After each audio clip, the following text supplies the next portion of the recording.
Yaorana et Maeva sur Iti FM dans votre émission Tahiti Vibes. Aujourd'hui, je suis très heureuse d'accueillir Christine. Yaorana, Christine. Bonjour Valérie, merci de me recevoir. Ben oui, écoute, je suis très heureuse parce que c'est notre rendez-vous annuel. Tout à fait. Et pour une cause qui nous tient à cœur, au sujet justement de l'aide et du soutien que vous apportez donc à ces jeunes filles qui rencontrent des difficultés de la vie. Et derrière toutes ces bonnes actions se cachent entre guillemets les marraines. Voilà. Avec ce rendez-vous, je disais annuel, qui est l'exposition des marraines, qui aura lieu donc cette année du 1er au 3 décembre, toujours à l'hôtel Intercontinental. Vendredi, samedi, on dira les horaires, de toute façon ils sont en dessous de l'interview, et dimanche, pour justement soutenir encore et toujours ces jeunes femmes dont tu vas nous parler. Tu vas nous faire un petit peu l'update de ce qui s'est passé l'année dernière, enfin toute l'année écoulée, savoir si vous êtes content déjà de la 23e édition, puisque cette année c'est la 24e. C'est ça.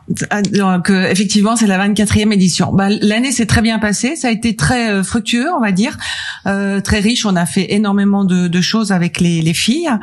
On leur a organisé pas mal d'activités culturelles, d'activités ludiques. On essaie toujours de mêler le culturel ludique. Donc par exemple à Montréal, des cours de cuisine, la découverte des greffes de coraux.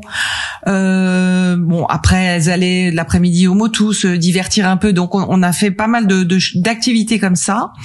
Elles ont beaucoup aimé les cours de cuisine, ça les a intéressées. On a aussi organisé un forum des métiers avec différents intervenants volontaires, bénévoles, on va dire, dans des domaines qui sont accessibles en Polynésie. Donc par exemple pas professeur parce qu'il faut partir, pas docteur parce qu'il faut partir, même pas infirmière parce qu'il n'y a plus d'école d'infirmière, mais aide-soignante, secrétaire, coiffeuse, couturière, cuisine, etc. La cuisine, la salle et tout ça, c'est important. Donc il y a plein de jeunes femmes polynésiennes qui qui ont accepté de venir parler de leur métier pour essayer de faire naître des passions et surtout d'avoir une idée de ce qu'on veut faire plus tard. Voilà, c'est très important. Pour les auditeurs qui ne connaîtraient pas donc les marraines de Tahiti, ça serait bien, je pense, de resituer les jeunes femmes dont on parle et de nommer aussi les associations du coup que vous soutenez au travers de ces différentes activités. Alors en fait, c'est Valérie de Marigny qui, il y a 24 ans, a donc créé cette association. D'abord à son niveau chez elle, avec des amis qui étaient artisans, artistes, etc., et qui exposaient. Et elle a eu l'idée donc d'abord par le père Christophe, je pense, d'aider la Croix-Rouge, puis ensuite un foyer de jeunes filles à Maïna, le foyer Maïnignora. Et donc ce foyer, il peut accueillir 8 adultes et 8 bébés, des jeunes filles de 12 à 21 ans, 22 ans, quand elles sont prêtes à partir. Ça dépend à l'âge à quel âge elles arrivent aussi, pardon. Oui, évidemment.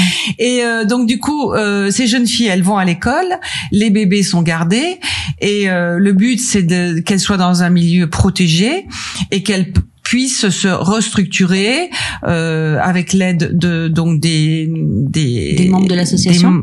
Avec l'aide des gens du foyer, c'est ça. Voilà, des psychologues, des monitrices, tous les intervenants. Et ce foyer-là fait partie de l'association Emaota. D'accord.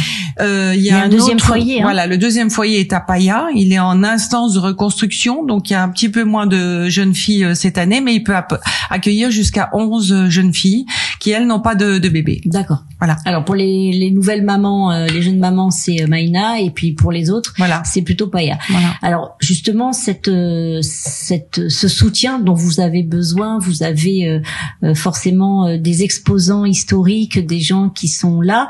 L'objectif, il faut bien l'entendre, c'est que tous les achats que vous allez faire pendant cette exposition des marraines, Il y a aussi des parrains, je voudrais le dire. Oui. Et ils reversent une partie. Alors il faut être organisé quand on y va, parce qu'il faut savoir que vous réglez auprès des marraines le montant de vos achats, et ensuite vous retournez sur le stand et en échange de votre facture, vous récupérez les biens que vous avez achetés. Et alors ça, c'est très important de le dire, cette organisation, c'est que il y a vraiment une transparence absolue des deux côtés. Donc il n'y a pas d'ambiguïté sur le fait que l'exposant vous reverse une partie. Enfin, c'est vous en fait compte qu'il lui reversez une partie qui lui revient sur ses ventes.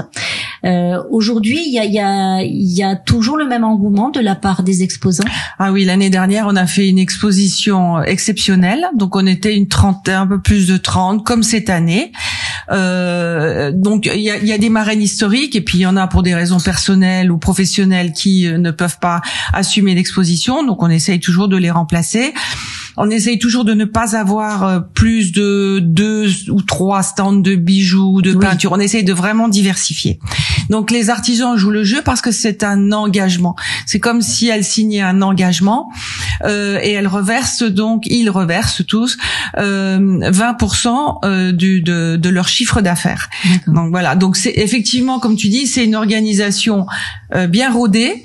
C'est transparent et c'est aussi une facilité peut-être pour eux et pour nous, pour la comptabilité, parce que plus on grossit et plus c'est compliqué le soir. Non, je l'avoue. Alors l'année dernière, je suis venue, j'avais fait un petit réel là-bas sur les exposants. Alors je voudrais dire à ceux qui ne sont jamais allés que ce qui est intéressant justement, c'est qu'on trouve de tout et que ce soit justement des artisans qui vont tresser le pandanus ou autre chose. Moi, j'avais acheté une superbe guirlande, vraiment. Ça, ce sont les filles du foyer qui font ça. Exactement. Donc vraiment, il y en a pour toutes les poches, il y en a pour toutes les attentes, que ce soit, comme tu disais, de la peinture, des bijoux, des produits, des chocolats, des confiseries, exactement, de l'alimentation aussi.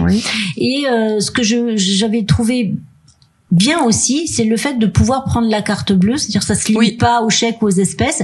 Et du coup, il y a vraiment aucune excuse, en fin de compte, je voudrais dire, de pas faire son shopping, parce que tous les modes de paiement sont acceptés. Oui. Alors on va de moins en moins accepter les chèques. Voilà, c'est de plus en plus compliqué les chèques. C'est de plus en plus compliqué et ça sera beaucoup plus facile pour nous.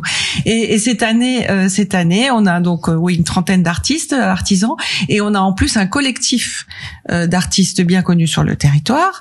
Et donc du coup qui va avoir des œuvres imposantes et belles et qui sont aussi vendues dans des galeries. Donc voilà, ils viennent à nous, donc c'est un honneur de les recevoir et ça fait monter aussi le niveau de l'exposition. Voilà. Tout à fait. Alors, est-ce que il y a des choses que tu aimerais dire à nos auditeurs pour vraiment les motiver? Je sais pas, il y a des actions à venir, il y a des choses que vous aimeriez arriver à financer qui n'ont pas encore été financées par ces ventes ou pas? Alors, le foyer de Maïna est toujours aussi en attente de reconstruction. Donc, suivant le budget et quand ça sera fait, ça dépend des subventions territoriales, on pourra aussi participer au lieu de vie, à l'aménagement pour leur lieu de vie. Voilà. Parce qu'il y avait une année aussi où il y avait eu une collecte, si je ne m'abuse, où il n'y avait pas eu une fois où il y avait eu une collecte justement pour aider? Non, c'était pas ça. Non, il y a une opération Blédina avec Morgane Bernex tous les ans. Mais non, sinon on n'a que notre exposition.